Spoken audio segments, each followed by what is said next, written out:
Hello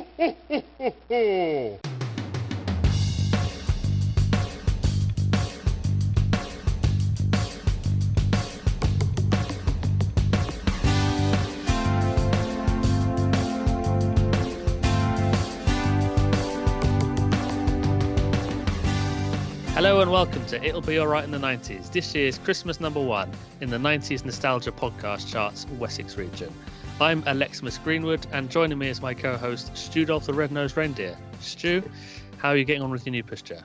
Oh, well, first of all, mate, Merry Christmas. I can't believe it's been a year since we recorded our first Christmas episode with brother of the pod, Adam. When I was heavily dosed up on bronchial balsam, I seem to recall, which quickly became a trope of the pod. But yeah, no, looking forward to this one. The pushchair is great, thank you very much, and I hope that your tape deck is giving you the same level of quality service.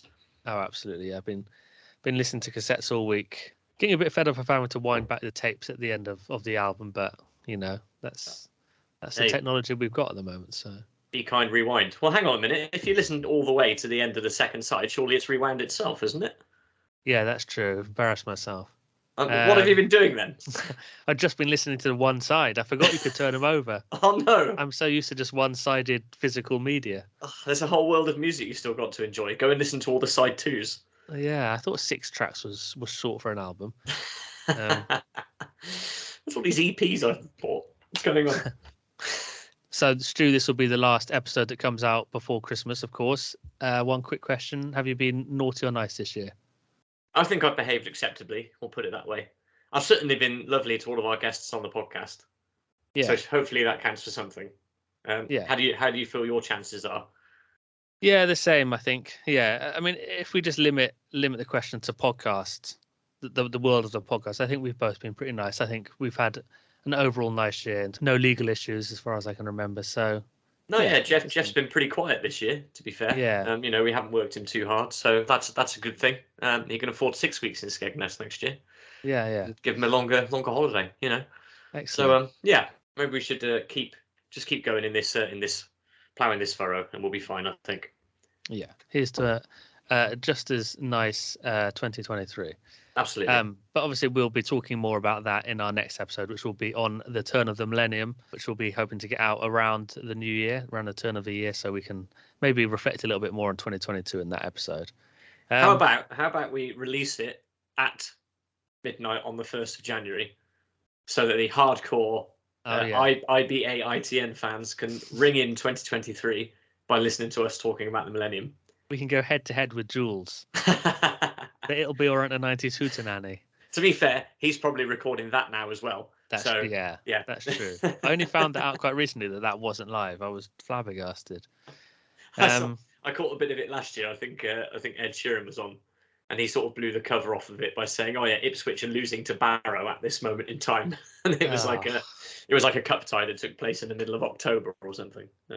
God, it's not the first thing Ipswich Town have ruined. But there you go. Oh yes, of course. I'm sorry for bringing them up. I do apologise. That's okay. Before we've already gone too far, I should have said this earlier, but our episode today is sponsored by ETAM clothing stores.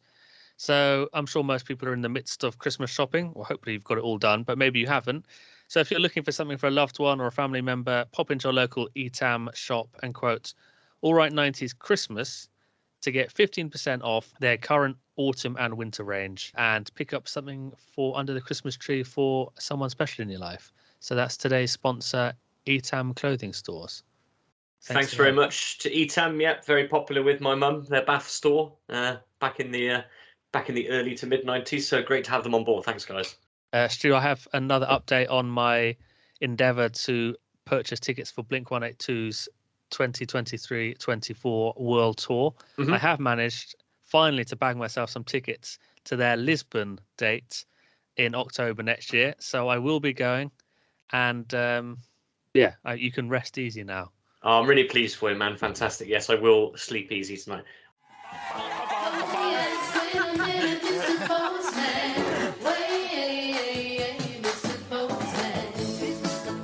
Time for the post bag now. I think we've got a couple of things that have come in Yes, we do. Specifically regarding the post that we put up on Instagram a couple of days ago regarding children's writing aids from the 90s, specifically the Beryl handwriting pens and the little finger grip things that used to go on pencils to help you get the right grip on a pencil. And we posed the question, is this still how children learn to write? And our correspondent Ben Woodhouse writes, the handwriting pens I remember, and I think it's one of the reasons I despise blue ink to this day. The pencil grippy things I don't really recall, but I grew up in the wilds of West Yorkshire, so we use stylus and wax tablets still. If it's good enough for the Romans. So thanks for that, Ben. And yeah, good to hear that there is some love out there. Well, not love, I should say, for the Beryl handwriting pens. Yeah, they were always blue, weren't they? Were they always blue? What's that all about? I think so. I don't remember a black one. I only graduated to a pen in year 4, I think. I think we all did.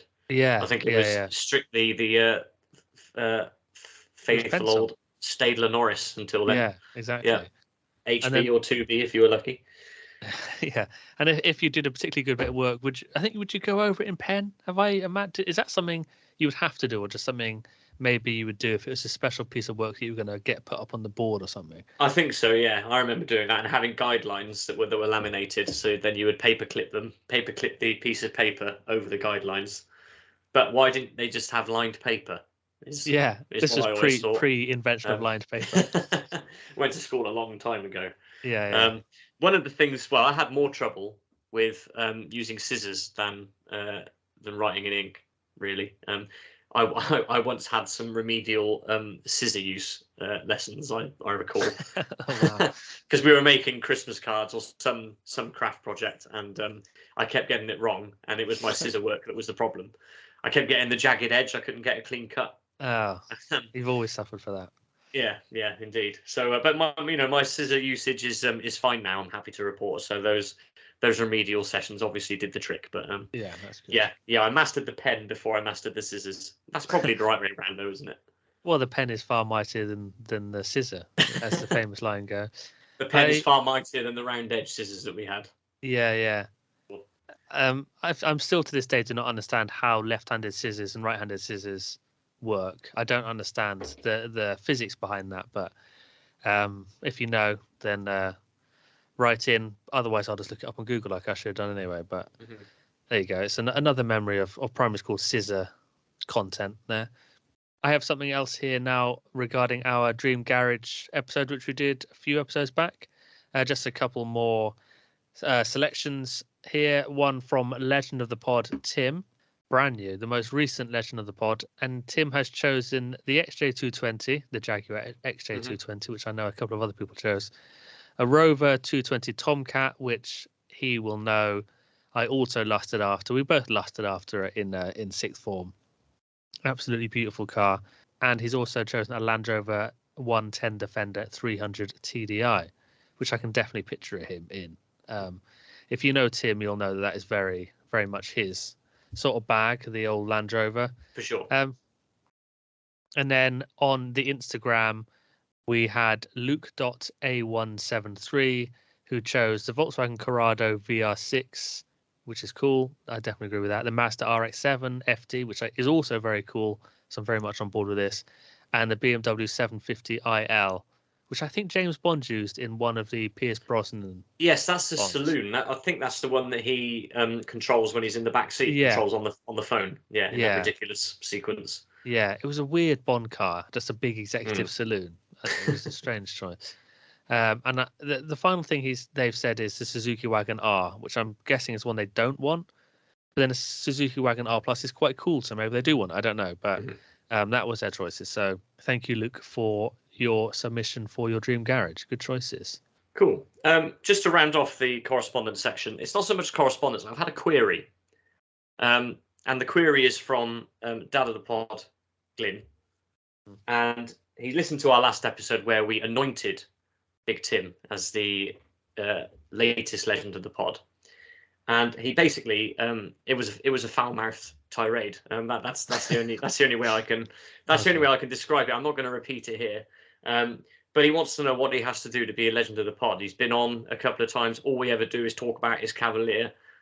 Or so he says. He always gives us good comments and correspondence, and he wants to know why he hasn't been made a Legend of the Pod yet. And my response at the time, and I want to put it out there on the pod now, is that if you have to ask to be a Legend of the Pod, you can never be a Legend of the Pod. Yeah, that's true. That's true. I was gonna say it's kind of difficult for Glenn because even that put to one side, he already holds a position, doesn't he? He is dad of the pod. Well, that is right, yeah. So it's the same reason that Adam was never going to be, well, probably won't be a Legend of the Pod because he is brother of the pod. It's you can't really hold two positions in the ledger like at the same time. So no, it's not possible. It's not in the Constitution. No. Yeah. So I think, Glenn, it is going to be very difficult unless you and Stu come to some arrangement in terms of your sort of son and parent relationship. You will probably always be the dad of the pod. Yeah, I'll have to do a Macaulay Culkin and get myself emancipated, won't I? Yeah. Yeah, that'll be it. I'm not sure if Glenn would want that just so he could become a Legend of the Pod, but I don't know. Worth putting it to him, ask him. Yeah. I'll ask him next time I see him. Yeah. Okay. Well, but leave that one with me. But suffice it to say, he's not happy. Time now for What's the Most 90s. This week I'm asking Alex all about the people that we let into our homes on a daily basis in order to let us know what's going on in the wider world. There were some famous faces doing it in the 90s, and I want to know who he thinks the most 90s newsreader is. Well, yeah, like you say, this is a person or a role in our lives that is very sort of omnipresent. They are there on a daily basis. So my earliest news presenter memory is Chris Lowe. Do you remember Chris Lowe?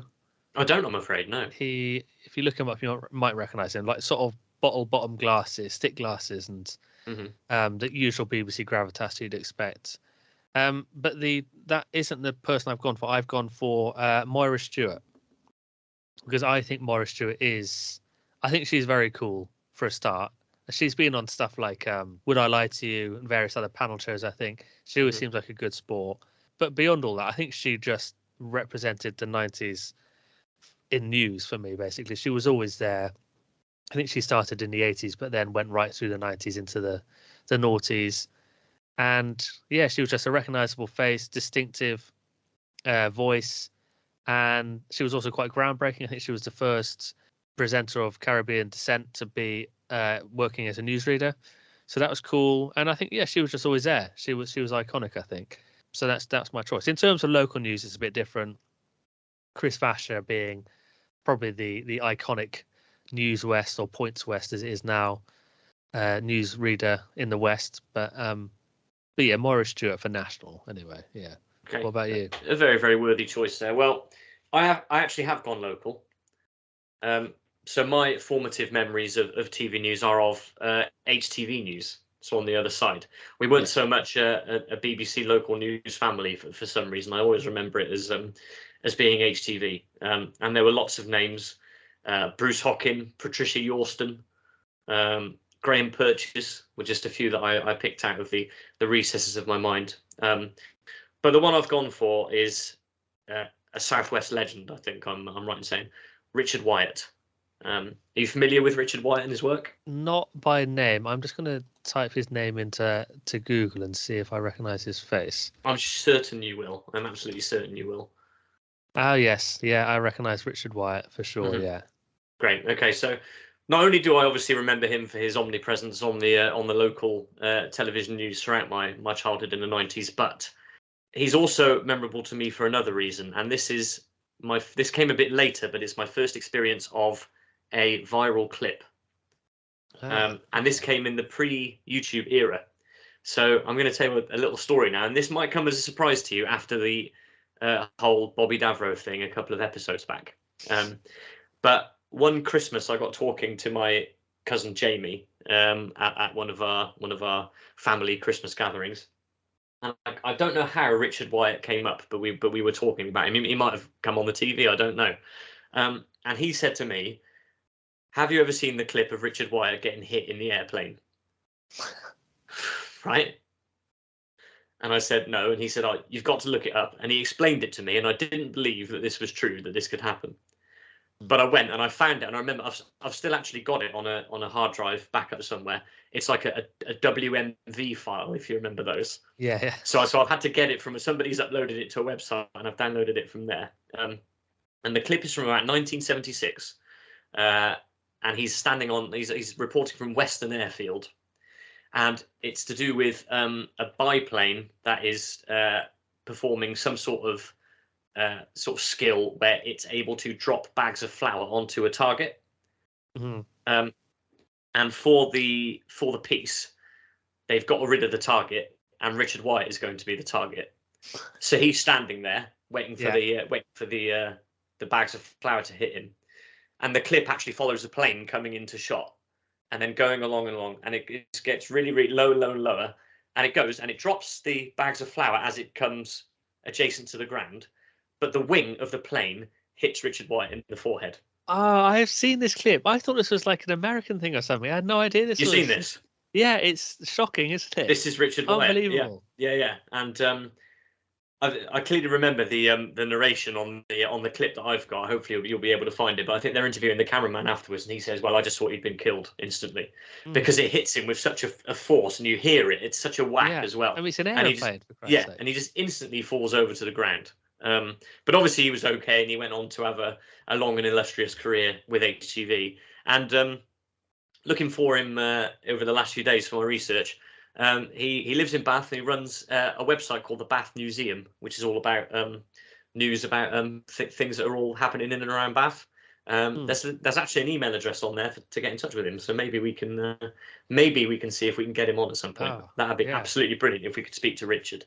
But yes, a shocking moment in television history of somebody being hit in the forehead with the wing of a plane. And that's why Richard Wyatt is my most 90s newsreader. Oh, brilliant. I mean, that is such a good reason to pick someone. Imagine being able to say you got hit in the face by an aeroplane. That is it. That is exactly what happens. How many people can say that, you know?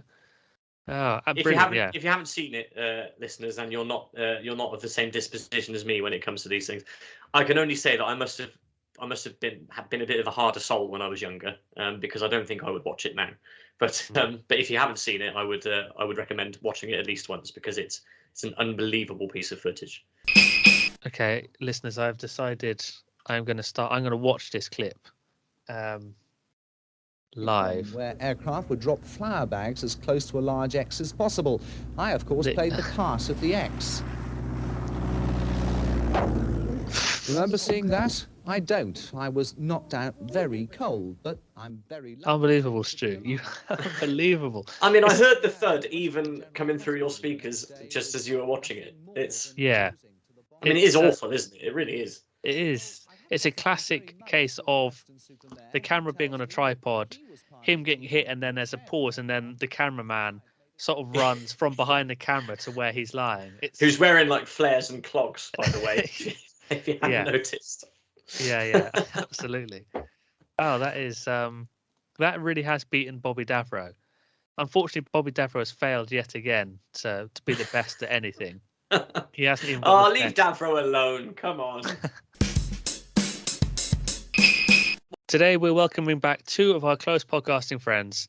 We've already covered one-hit wonders with them, and today we're having them back to talk about the Christmas number ones from the first half of the decade.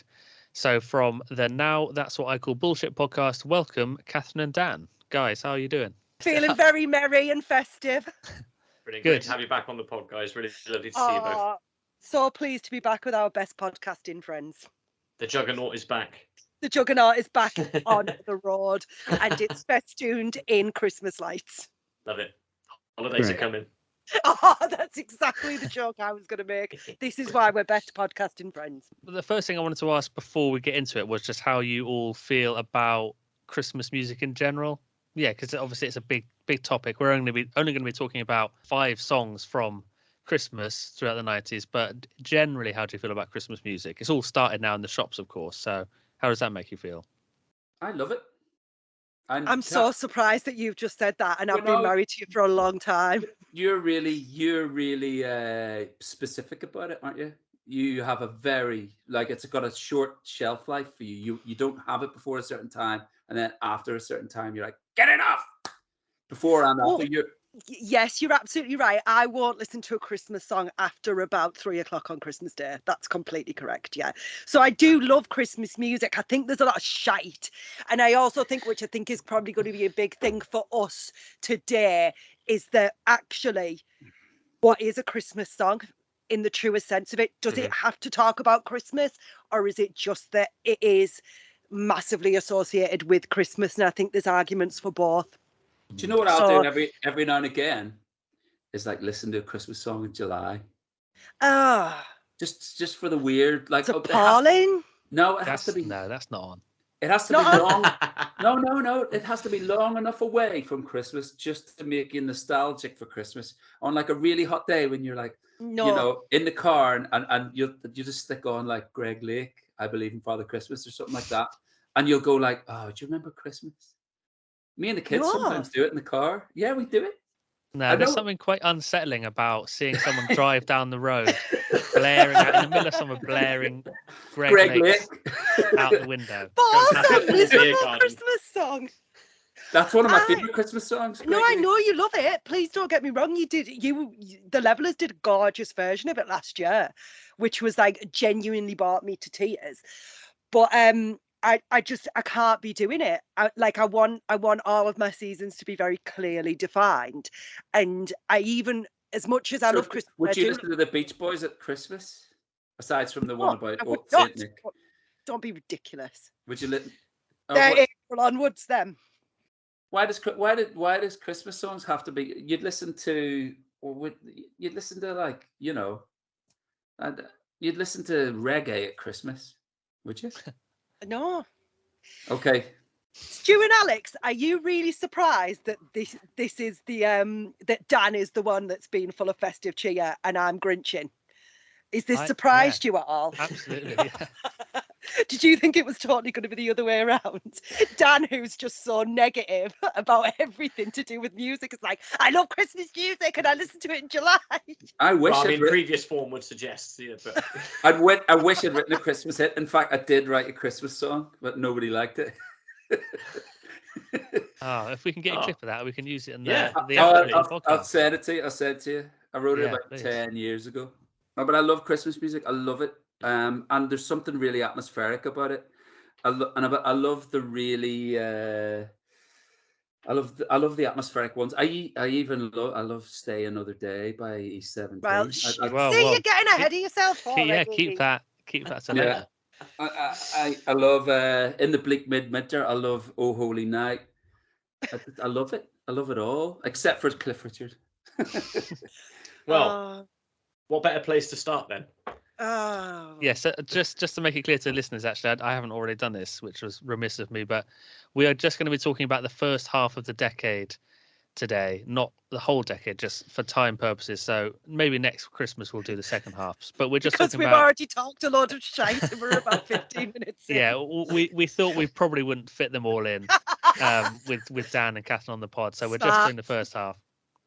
So 1990 to 94. And we're going to go through each year and discuss the Christmas number one from that year and say what we all thought of it.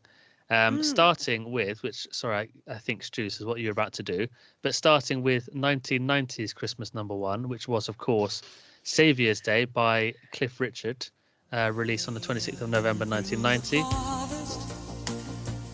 Winter is truly begun. Now we have walked in the chill of the night. We are waiting for the Saviour's Day. Who wants to go first with their thoughts on this particular song? I want to get my defence of Cliff in first. No, is what I want to go. Is what I want to go first. I'm going to come out in defence of Cliff here. I feel a bit of a kinship with his Christmas music in particular, and this is probably and mainly because Mistletoe and Wine, which was the '88 Christmas number one, was number one when I was born. So that's my Christmas number one. That's my birthday number one. Sorry, I should say. So I've always had more of a respect for Mistletoe and Wine and Saviour's Day than maybe others have. Technically, of course, he had 3 Christmas number ones in a row because he was part of Band Aid 2 in 1989. as well. So technically part of three Christmas number ones in a row. One thing I wanted to sort of point out, I had a look at the video just before we came on, and he looks younger than I do now in the video for Saviour's Day. He was 50 when that video was recorded, and the guy, I mean, I don't know, I just like I'd like some of what he's drinking. Lovely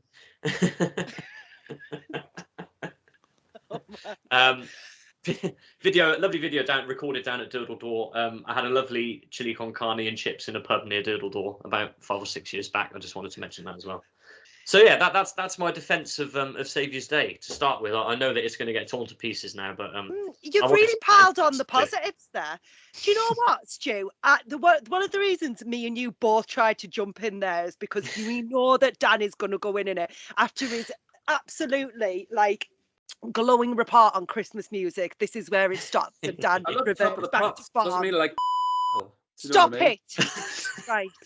And actually, Stu, Saviour's Day, I think, is quite interesting because I could sing it, and I don't necessarily think it's the mark of a good song, but I had a little think about it last night, and I was like, how did that song go? And I actually could definitely sing the entire chorus and some of one of the verses, and I thought, then it's clearly stuck around. I mean, that was horrible to say 32 years ago, and if something is going to stick in your head for 32 years or there and thereabouts, it's got something.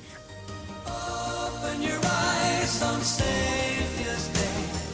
Don't look back or turn away. Life can be yours if you only stay.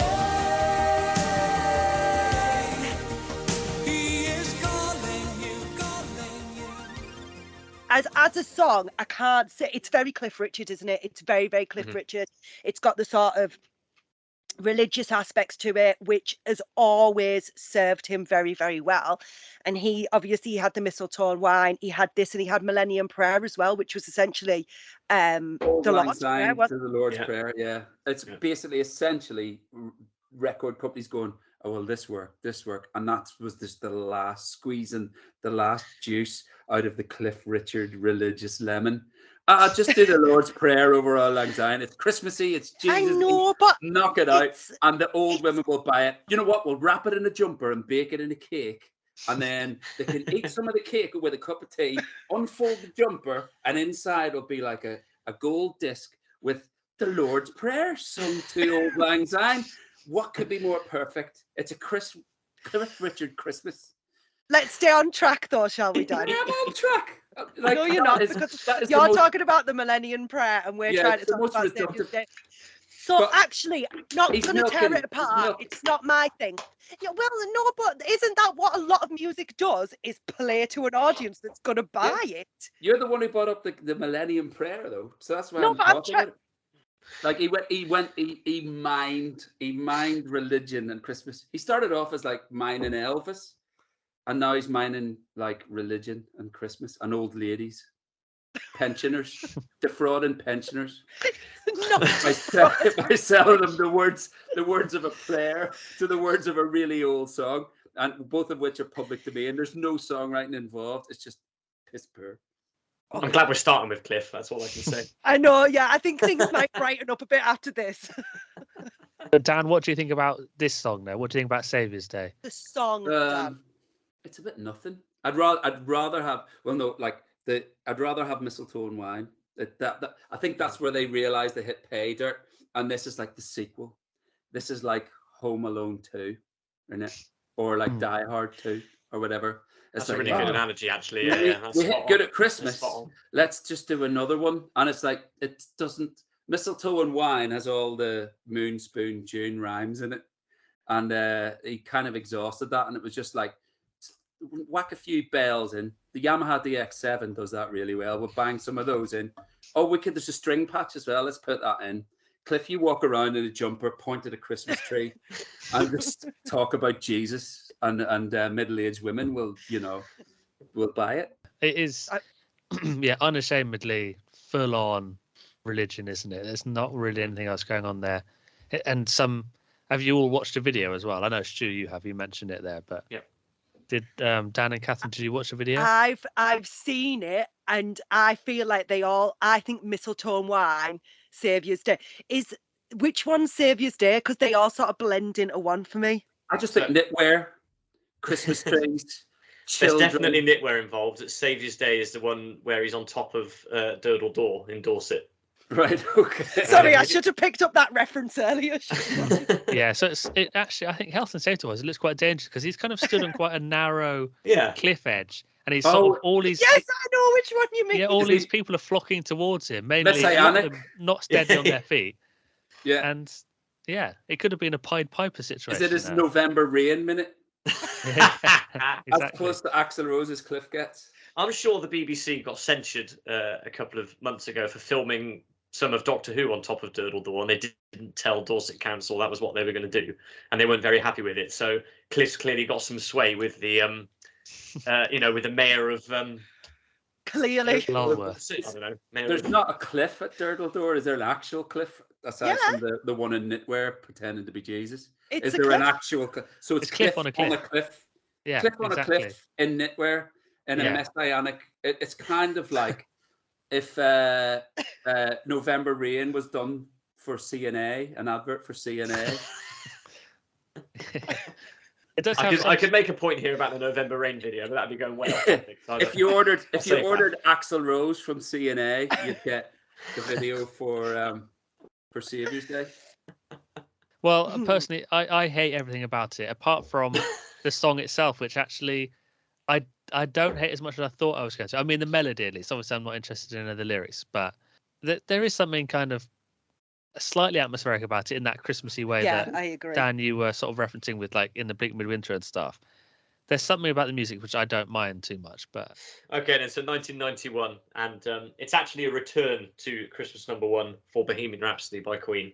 A double A side with Those Were the Days of Our Lives, or These Are the Days of Our Lives. I can never remember what the title actually is. As far as I can make out, this is the only song that's been Christmas #1 twice in exactly the same form. Wow. So yeah. Oh, sorry. Just before we move on, I've got some like chart facts about each song, and Saviour's Day actually knocked Ice Baby off the top of the charts in Christmas time 1990. So I just wanted to get that in before we go on. It's not all bad. It's about the only good thing about it. Place, that one. Yeah. It's the only thing about it. Good thing about it, isn't it? I mean, I think everything that needs to be said about Bohemian Rhapsody has already been said. Over the years and everything. I prefer to chat a bit more about Those Were the Days of Our Lives, which is actually one of my favourite Queen songs, I have to say. Yeah, I think it's a lovely piece of music. And obviously it's near the end of Freddie Mercury's life, and in the video he's It's like a full stop or a summation, and it's like the end of Breaking Bad or something, or like where you watch it like a saga of a whole thing and you go like, oh man, that's it. Oh fuck. Mm-hmm. You know when you watch an amazing box set and it just finishes really well, and you know that there's going to be no more. You've got this insane sadness, and then I mean, like, that's as a Queen fan, and then it's about the death of Freddie, which is just heartbreak. It is heartbreaking. I didn't even realize it was Christmas #1. I loved Queen. I loved Queen, and I remember seeing the and I had all the montages of Freddie being the Pretender and all that, and oh god, yeah. I could cry now just talking about it. Yeah, it's really powerful, especially combined with the music video, which is, I think, one of his last performances in front of the camera, if not his last appearance in front of the camera. Mm-hmm. And the way he at the end he looks at the camera, doesn't he, and says, "I still love you," I think. Oh yeah. He mouths it, doesn't he? Yeah, and he's gaunt, and he's Jesus, yeah. You're gonna make me cry. It is really powerful. It's sort of strange, I think, to think that Queen had a #1 in 1991, but it is obviously right at the end of their career. Well, with Freddie at least. But it is such a good song for so late in their career. Kind of shows that they were still able to make these great. Well, I think that Freddie had AIDS for years and years, Yeah. And I think that they knew it was coming, and I think that they're obviously great songwriters. I mean, and they they knew that this was it was their swan song, you know. The way Bowie set up that album for himself with Lazarus and all on it, I think Queen were like, this is it. This is our sort of. I mean, I know they're still going with Adam Lambert and that, but you know, they finished. That's when they finished. Yeah. No offense to Adam Lambert. This one was actually written by the drummer, wasn't it? What's his name? Roger Taylor. Roger Taylor, yeah.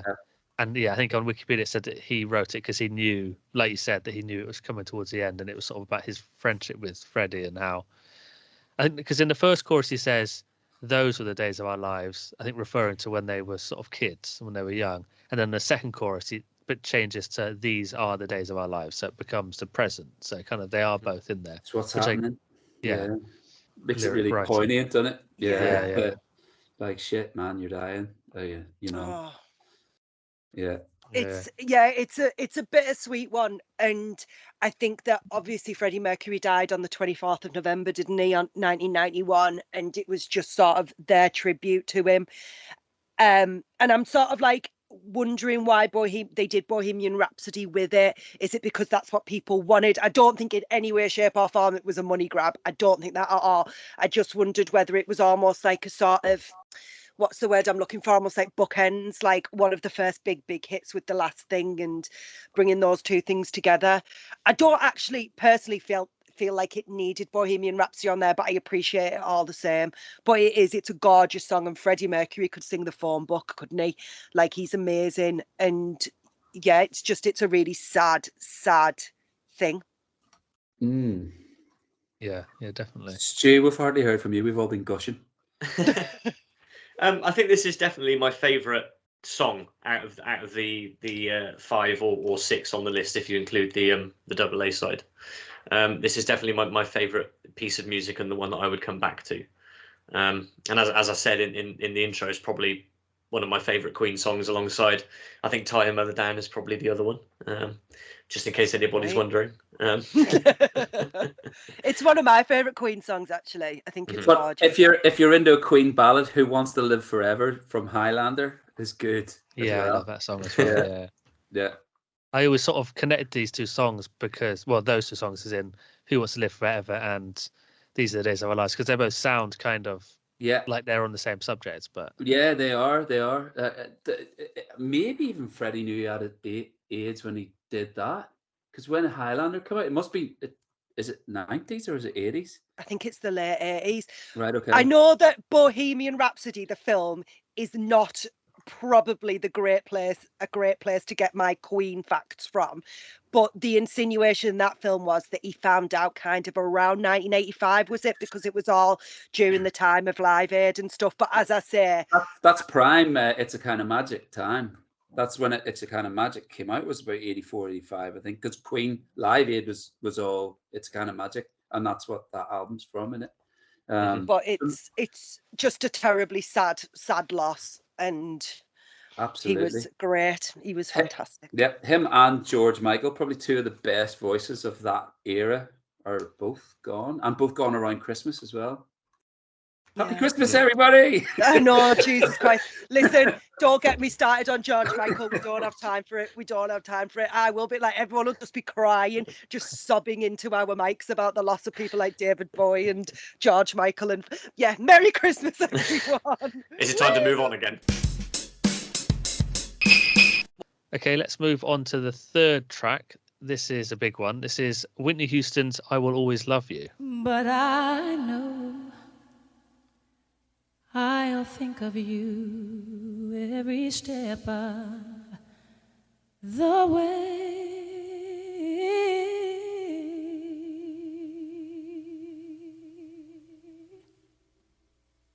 And I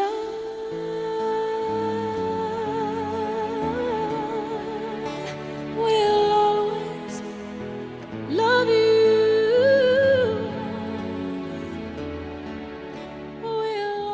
What are everyone's thoughts on this one? I have mixed feelings about I Will Always Love You. I really appreciate it as a piece of writing, and I really appreciate it as a vocal performance from Whitney Houston, but I would not listen to it. if it came, it probably is on my Apple Music app. And if it came on, I would probably go and flick through it. Not because I don't like it, but it's just not a song I'd want to listen to. I do think it's sort of a bit schmaltzy. I was watching something really interestingly. I Will Always Love You has come up a few times. I was watching an episode of Dawson's Creek for me, other podcast today, and they were talking about Dolly Parton and Whitney Houston's version of I Will Always Love You. And I watched a clip recently of Dolly Parton saying that when she was driving somewhere, and I Will Always Love You came on, and she'd kind of forgotten it was going to be covered, and it came on her radio, and she had to pull the car over, and she was like, it was unbelievable, it was amazing. You will only ever have one moment like that in your life where you hear something that you have written sang like that, and basically that she just thought it was an unbelievably brilliant version of it. Really and I can well see done. the vocals are amazing, but as a song I'm kind of ambivalent about it. You know what? It's a good song. I think the Dolly Parton song's a good song, and then it was repackaged for that movie, The Bodyguard, with Kevin Costner in it. And Whitney Houston, they got probably the best singer at the time to re-sing a really good song, and kind of Hollywood ruined it. And it was like #1 for ages, and it was number 10 one. weeks, yeah.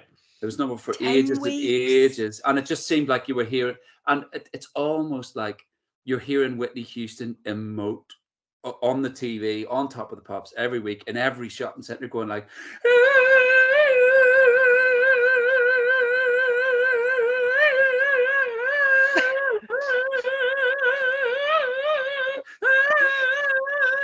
Literally, the like, dog is behind Dan Yeah. right now, losing her mind. Only After- dogs could hear that. Dan. after 7 weeks, you're like, oh, fucking hell, give it a rest. Do you know Yeah, what I mean? maybe it's been overplayed, and if it was something you didn't hear a lot, I'd think it was unbelievably amazing, and I would love it. But it is something that you hear a lot. The movie was shit. It is good. The movie was shit, and the song's good, and the vocal performance is absolutely beautiful. If you listen to it technically, it's just amazing. I mean, Whitney Houston could sing the shit out of anything. As you say, she could sing the phone book, and you listen. Yeah, But- I think having Whitney Houston and Freddie Mercury in the same 5 songs we're talking about, they are 2 of the best vocalists ever, aren't they? I think. Yeah, I think so. Yeah, but Whitney is just it was like that Bryan Adams one that was just wouldn't go away. The one where Yeah, the but movie. interestingly, think of all the big 90s #1s, and I'm thinking Everything I Do it for You, which is Bryan Adams, and I'm thinking Love Is All Around by Wet Wet Wet, all from films. Yeah, good point. Mhm. Yeah. So it must. I mean, obviously, I don't think that we in the noughties and onwards you would have a #1 that sat around Well, for such a long time. The It thing was is, like very felt like a really 90s thing. That the entire music industry is owned by Universal, essentially. So it's all, the music industry is bankrolled by films and made by films. so the two things Yeah. Well, and go hand in hand. I was interested to learn that this was actually the first of 5 singles that were released off of the Bodyguard soundtrack. Oh yeah, because there was I'm Every Woman. Yeah, and 3 more.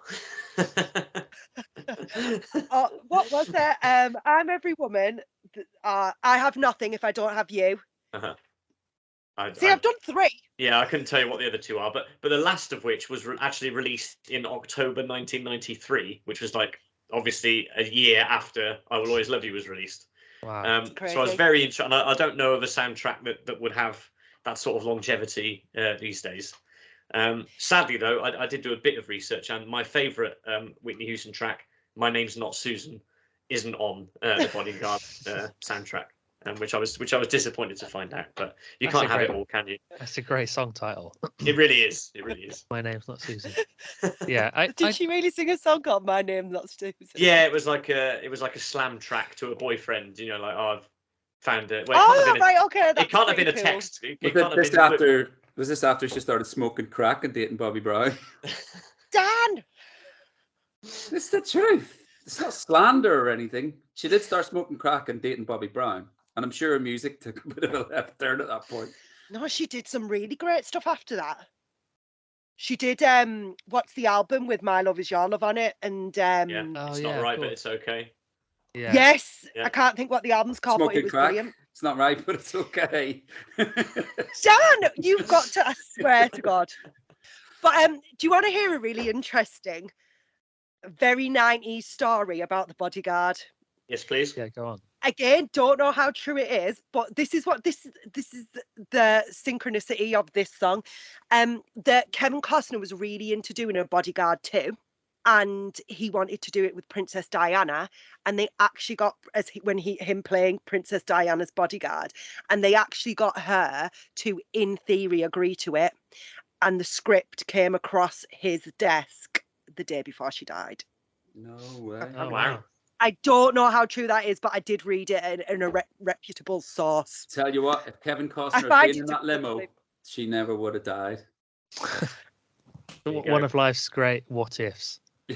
Yeah.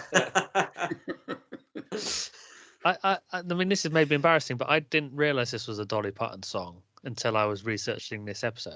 I guess that's common knowledge to people who have some music knowledge, but Well, the big pop fact about this is that well, apparently she wrote this and Jolene on the same day. Yeah. Yeah. What the hell? What a Do you day! not know that? Can you imagine? What a day in your Yeah. life that But you that- write Jolene and I will always love you. I bet you she looked on point while doing both as well. She wouldn't have been doing her in like at a slanket.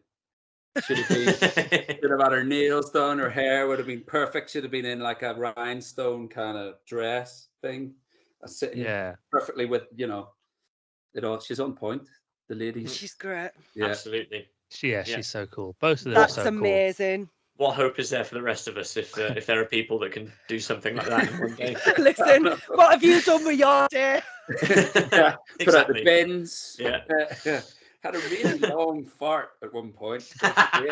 Enjoyed that. Well, do you know what? Dolly Parton's just written, I will always love you and Jolene.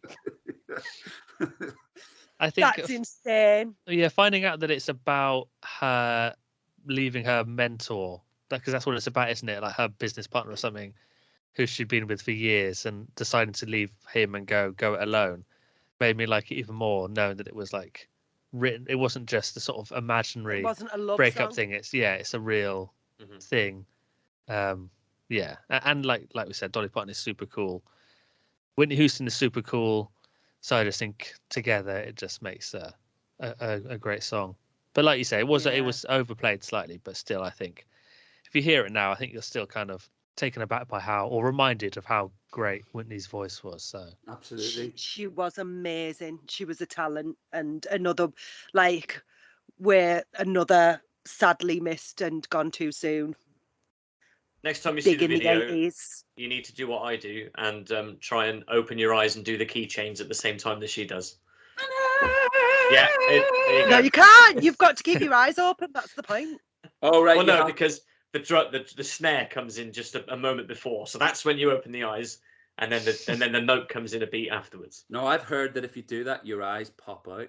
Oh, is that right? Okay, Yeah. right. Maybe it's an urban legend. I don't know. But apparently, if you sing the key change that I will always love you with your eyes open, they come out. Well, all the better that I said. Okay.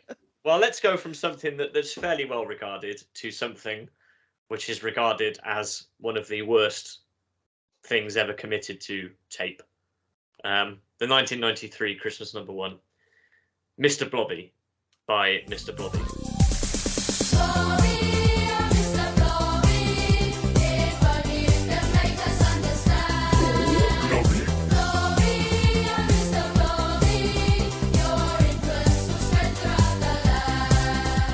This makes me hate people, this. yeah, that's exactly what I've got in my notes, Kathryn. That I've got the sentence here in my notes. This is the sort of thing that makes me hate this country. You know what? No. You're being too general. You need to focus this hatred on Noel Edmonds. This is the person that you need to hate. Hate Noel Edmonds. The man who, he's got dodgy facial hair. He dropped somebody from a crane and killed them. And then complained that TV was being ruined by health and safety about 10 years later. The man's, he's just like a No, you can't. I don't know how many times I need to say you can't say that. I've got several notes on this song, and that isn't one of them. But I've got several notes on this.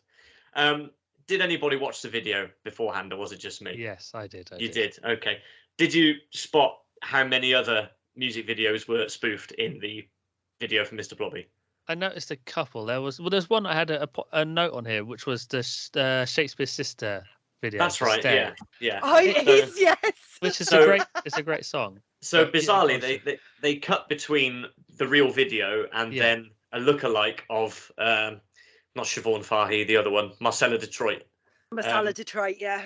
Has Dan walked out because we keep telling him he can't say things? He's so offended. No, I've got a feeling that it's the dogs doing something. All right, okay. He'll come back. Or he's got to get. Do you know what, Stu? I bet he's got to get himself a beer or something like that. While we talk about Mr. Blobby. I know. Yeah, he's like, I don't need to be a part of this.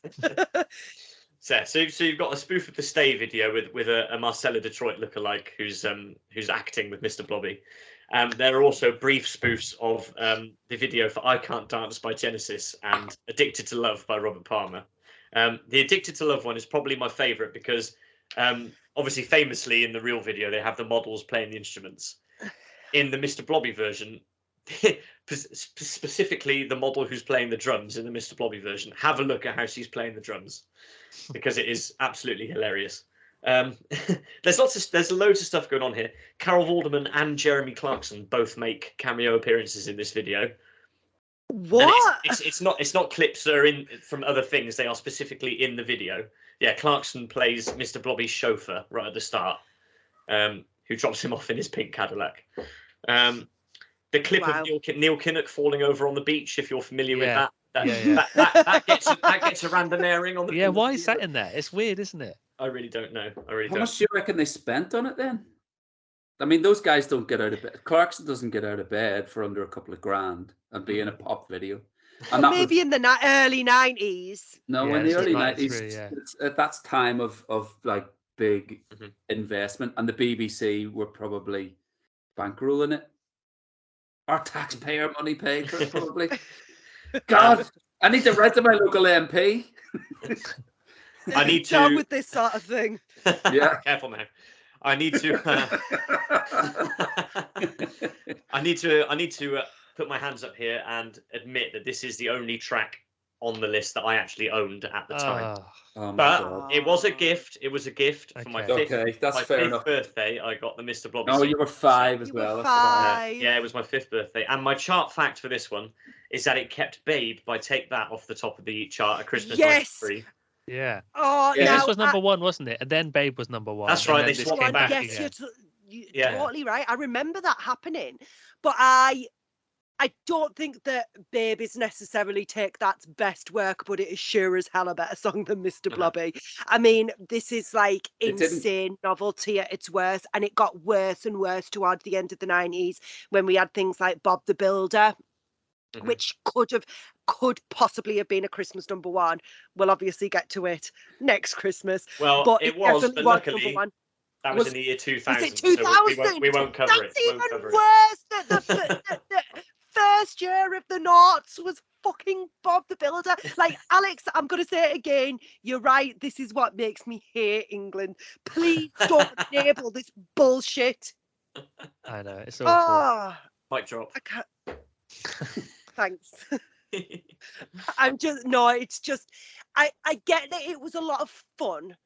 But I think that when you look back, because obviously we're so used to now the charts don't really mean anything, and I know, Dan, you've said it a couple of times on now, that's what I call bullshit, that because everything's downloads, but people physically went out and bought copies of these songs, because you can imagine when it's all downloads, people would be playing this like as a joke or at kids' parties, etc. But to actually go into Woolworths or Our Price at HMV and buy a cassette and CD of Mr. Blobby, no, it's unforgivable. I'm sorry. That's what I don't understand. I don't understand why people bought it. Oh no, I understand why your hatred is generalized. It's the consumer. People are morons though. Like people are morons. Most people are morons. Like, I think that you have to remember that. Sorry to most people listening, but the majority of you are morons. Dan! Like, Oh my God, I'm so sorry. Dan, you've got to stop saying shit like this. No. Alex and Stu are going to have to sit and slice out all your bullshit. It's so unfair. There'll be somebody listening to this that's watching I'm a Celebrity, get me out of here, thinking, you know what, Matt Hancock's not that bad of a guy. And they're morons. I agree. Morons. I agree. They're the people that bought Mr. Blobby. They're the people that bought Bob the Builder. Probably is, yeah. Prevented Take That from ever achieving a Christmas #1. I know, which isn't fair. Absolutely. And well, you know who they that's fair. replaced? Who this replaced at #1? Meatloaf's "I Do Anything for Love." So they even knocked Meatloaf off the Meatloaf dearly doesn't departed deserve Meatloaf. that. Like his legacy should not be being knocked off #1 by Mr. fucking Blobby. So That's we're just coming up to depressing. this. We're coming up to this at the moment on. I don't know if you guys watched the Top of the Pops on BBC4 on a Friday. But we're in late '93 at the moment, and we're just coming up to Blobby. Is just about to make an appearance, but It's just him running around stage on Top of the Pops and Blobby, like Blobby, bumping Blobby. into- yeah. I remember it. I don't need to go back there. I think Yeah, his whole I'm pretty much his whole, dreading it. his whole shtick was, I mean, there was this whole thing in the sort of 70s, 80s, and I guess Mr. Blobby was the tail end of it, where you introduced a character like Rod Hull and Emu was very naughty, and things got slightly out of control, and people would watch it go, oh, I don't know what's going to happen next. Mr. Blobby was like that on Noel's house party, wasn't he? When he came in, he'd go, Blobby, Blobby, Blobby, and he'd like knock over the table, and everyone going, oh my God, this is edgy as. Blobby's gone wild. He's slipped in some slime and he's rolling around the floor. And Noel's going, oh my God, Mr. Blobby. You know what I mean? Blobby, Blobby, Blobby. Oh, and everyone go, oh, this is so edgy and funny. And it's Are you guys? It's only 7:30 on a Saturday night.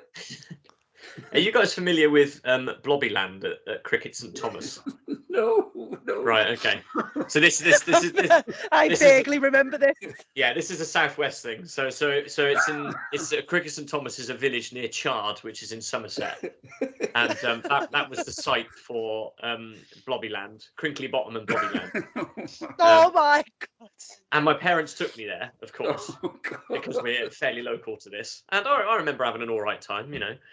But it's famous now because if you just search for Blobbyland on your favourite search engine, it's one of those places which just got abandoned, and parts of the rides and stuff are still there, but it's all overgrown, and all the urban explorers like to go in and take pictures and look around, and some of the stuff looks really sort of spooky and sad now because it's obviously been there for about 20 years and.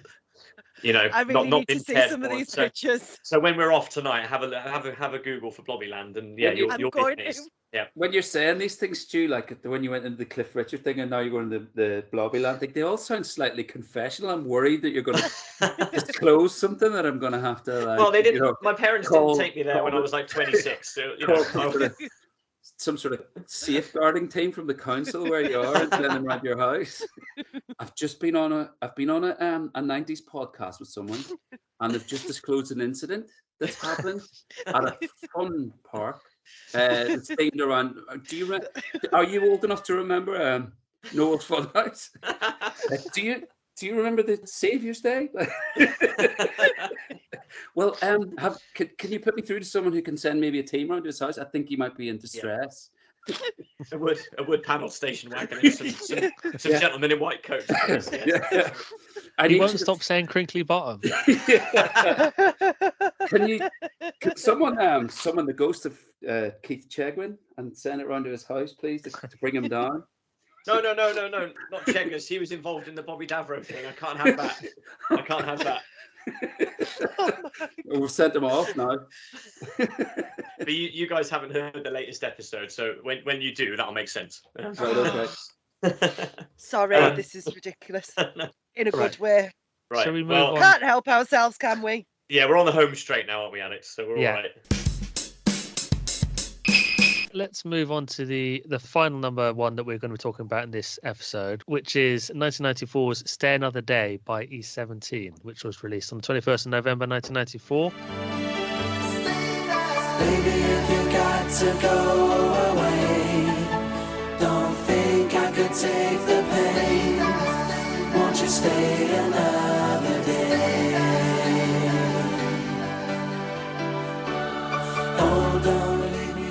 everyone's thoughts on this? Let's start with you, Dan. I love it. Oh God. I love it. Everything about this I should hate.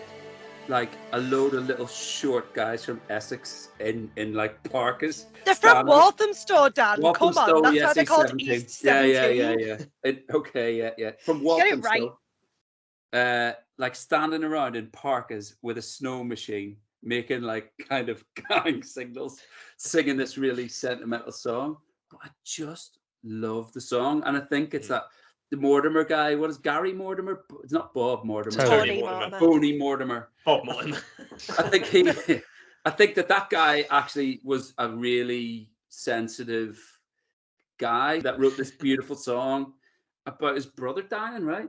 Mm-hmm. And that's right. It's just gorgeous, and I can't fault the song. I mean, I'm not a big fan of Brian Harvey or the band, and I don't even think I know anything else that they did. But I love this song. I just love it, and I don't even love it because of Christmas. I just think it's great. I think one night I came home from gigging and I'd been up for like 3 days or whatever, and I sat down and had a couple of drinks on this tea and put this on headphones and started to cry, like just sat on my own. And I think it's beautiful. Yeah, I agree. I think it is a great song. Shut us all up there. Yeah, this is like the bit at the end of the podcast where the Grinch turns out to have a heart after all. His heart grew 2 sizes and he started gurning over an E17 song. No, it's a beautiful song. Yeah, definitely. Yeah, I think some of the lyrics are really good when you consider the fact that it is about his brother dying. Oh, that was what originally inspired it. And some of the lyrics are apparently based on real conversations he had with him. So I found these lyrics online. So good times we had return to haunt me, though it's for you, all that I do seems to be wrong, which I think is a really great lyric because it's about, obviously his brother died by suicide, so was going through these mental health issues, and I think those lyrics really are just really, really great for that topic. I think, it's almost a shame. Well, it is a shame, I think, that, and kind of undermined that it was then sold as this Christmas thing, presumably by the record label. They chucked some bell sounds on at the end and reshot the video with fake snow and the parkas and stuff. Can you imagine being Tony Mortimer going like, "This is Christmas #1"? Like you have this really sort of like cathartic moment about like it's something awful that's happened to you, and your record company's going, "No, this is the one. This is this is the thing." Like snow machine, parkas, and you're sitting there like doing the video going, "Don't understand what's going on." Yeah. Well, I mean, I think I should point out that out of the 6 songs that are on this list, including the double A side, we only actually have one specific Christmas song, which is Saviour's Day. The other ones are not Christmas songs. Yeah. Yeah. And there wouldn't be another I thought actual. That was interesting. Yeah, there wouldn't be another actual Christmas song. I don't think. Well, certainly not for the rest of the decade, I don't think, because we've got. Spoiler alert for next year's episode when we get back together and do this. But we'll be talking about Spice Girls. Talking about 3 Spice Girls songs, Michael Jackson and Westlife, I think. So not only are the British public Jesus Christ morons, but they're also Grinches. They buy terrible and abstract and arbitrary songs in bulk in December, rather than getting behind Christmas and just having a bit of Christmas cheer. Well, my chart fact for this song is that it was the first song that kept "All I Want for Christmas Is You" off of the top of the charts. That was what it was head to head with. I don't know how to feel about that. Yeah, because that's one of the other great Christmas songs, isn't it? It's never been Christmas #1 in this country. I think this was the closest it got. Was on its original release, and it's obviously it gets bought again every year. People purchase it every year, but it's never been that close since. I don't think. Wow, that is a fact. Stu, that's you're a fact and a half. Absolute stat man. I revel in it. I do. I love it. Yeah. I love a good stat. Yeah. Do we all agree that this was probably one of the greatest Christmas #1s to ever come out of the UK, or one of the best Christmas songs. I know it's not officially or not technically a Do you Christmas know what? song. Another but one that I kind of love, is. and in a similar vein, is "The Power of Love" by Frankie Goes to Hollywood. Oh yeah, before that's your guys' time. No, But this that's is, my favourite Christmas song. yeah, Yeah, it's great. but this I think has a similar vibe. It's got that Yeah. atmospheric kind of because there's something maudlin about Christmas, like Jesus getting turned away from Mary and Joseph getting turned away from the stable and wandering under a star. There's that side of it. Things like "The Power of Love" and "Stay Another Day" sort of hits almost like a deep resonance of sadness that's involved in Christmas that nobody remembers, if you know what I mean. Oh, don't leave me alone like this. Don't you say it's the final kiss. Won't you stay another day? I think as well for Christmas, while it is like brought around as a big time of celebration and as it should be, it also can be a time of sadness, and it is supposed to be a time of reflection and a time to like think about everything that's going on, and maybe that's what those songs do. And buy into that note that nobody, that moment of reflection that's not always so jolly. Yeah. Gosh, we're so miserable. Sorry. Yeah. Let's talk Freddie about Mercury's Slade dead. again. Tony Mortimer's Whitney brother's Houston's dead. Cliff Richard's. Dad. Brian Harvey again. No, I can't be bothered to talk about Brian Harvey. Sorry. We'll not go into it. But we all know that he ran himself over after eating too many baked potatoes. Oh, potatoes. Tuna. Get the specifics. Sorry. Yes, of course. Yeah. I had a pen pal when I was growing up who had an East 17 postcode. They lived in Walthamstow, so there you go. We've talked about all 5 now. This might be a difficult job, or maybe not. Maybe it'll be easy. But should we try and determine which one is the best one? Maybe try and rank them 1 to 5. Oh. Well, we know what 5 is, don't we? We know what 5 is, so we don't need to have that conversation. 4 can be Cliff say. Richard. Yeah. Yeah, 5 but then it and gets 4 difficult. are a done deal, aren't they? Yeah. I have to. Like Queen has to trump "Stay Another Day" because Queen, like East 17, are a bunch of dickheads in parkas, and one of them happens to have gone through this experience and written one good song. And that's the He only wrote song. more than one good song. Well, I don't. Well, like. Why don't you frame it positively? How about that? When you said that, Alex, my first thought was Queen is the best one. Yeah, but you know what? Tony Mortimer's not. He's not. They're not Queen. That's what I'm saying. Do you know what I mean? No one's Queen. Yeah. So Queen have to trump East 17, right? Mm-hmm. So it's between Queen and Whitney Houston and so Whitney and Dolly versus Queen essentially is the decision, really. And to clarify, we're not talking about Bohemian Rhapsody, are we? Even though No, that was those are the days of our lives. we're just talking about these are the days of our lives. Yeah. I mean, I find it really difficult to pick between all 3 of them because, I mean, putting aside like the status of each band, I mean, they're 3 great songs. Yeah. 2 of them by like the ultimate vocalists in history. One of them were just a bit of a one-hit wonder that was particularly resonant when we were growing up. So it's kind of hard to compare them. One-hit wonder. Wash your mouth out. In any other thing, either of those would win, right? They would, because they're both fantastic songs, really well sung, and really well executed. For me personally, I have to go Queen because I was just a dyed-in-the-wool Queen fan, and I was 10 or 11 when Live Aid was on, and it's a kind of it's a kind of magic. I had a kind of magic painted on my school bag. So personally, and it's not casting any aspersions on Whitney Houston or Dolly Parton, I will 100% go Queen, but it's personal, not judgmental over style, substance, or anything. What about you, Kathryn? Yeah, it's Queen. It's Queen. I love and appreciate Stay Another Day. I really appreciate the wonderfulness of I Will Always Love You. But actually, if I had to listen to a song, if you said, listen, go and listen to one of those songs now, it would be the Queen song. And I think that it's packed full of very specific emotions. So I'm going Queen. Stu? I can't argue with any of that. Queen for me. I'll put Whitney in the mid-table third position because E17 is a little bit more of me. So yeah, I'll say that Queen have beaten E17 into the second spot. So we've reached a unanimous decision. Lovely. Yeah. Well, actually, Amazing. I would have had Alex. I would have had E17 top. But I forgot you hadn't gone. Oh, well, I'm happy to have Queen. I'm happy to have Queen if Are you- everyone else thinks that. Would you really have had E17 top, or are you just being facetious? No, I would have done. Yeah. Okay.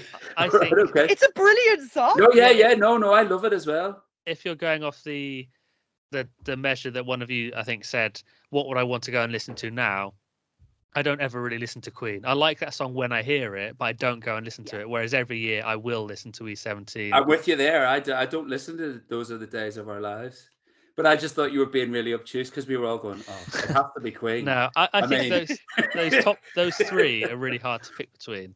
They It's are. like we said, the bottom two are very much the bottom two, but yeah, three good ones. Not bad. 3 out of 5 good songs. I feel like we've really made a positive note on that because we really could have focused on the bad, but it's Christmas and let's focus on the good.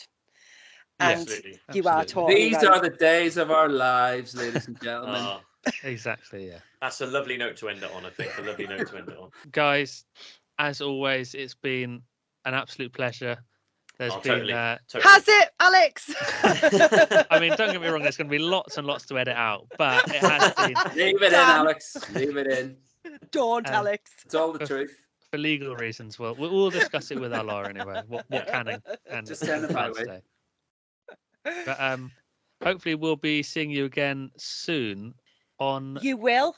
So depending on when you release this episode, there will already be an episode between the four of us out on, I'm just going to say it now, what can only be described as a truly horrific stab at a Christmas compilation Okay. that the four of us are going to attempt to take on. I cannot wait. Yeah, it's going to be hectic is what it's going to be. So we are going to do together, the four of us, another Now compilation, and hopefully people will be able to get those at a very similar time. So if you aren't subscribed to us on a podcast platform, subscribe to us and you'll get that episode when it comes out as well. Great. Yeah, we'll put all the links in as per usual. Yeah, As exactly. per- and the podcast juggernaut rolls on. It does. And this time it's Christmassy. Well, yeah, as I said, it's been an absolute pleasure, and we wish you both a very happy Christmas. And yes, everyone who's listening, a happy Christmas. Happy Christmas, everybody. Happy Christmas, everybody. Absolutely. Merry Christmas Yeah. all.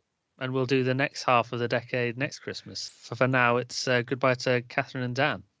Thanks, guys. Thanks, guys. See you Thank soon. you. Bye. Cheers. Thank you. Bye. Bye. Bye.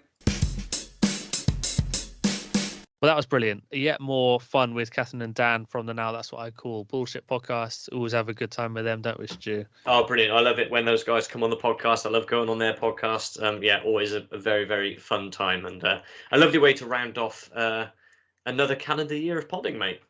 Yeah, oh, absolutely. It's a great way to end the year. It's been a good year. So do go over to their feed. As Kathryn said, we are on an episode with them talking about a Now compilation about Christmas songs. So go and have a look at that. We'll give you a link below. Check that out. And if you want to get in touch with us about anything you've heard in this episode, if you want to give us your choice for the best Christmas number one from the first half of the decade, or anything else you've heard, then you can do so in the usual place, which is now on our link tree, where you can find all of our links to all our social media sites.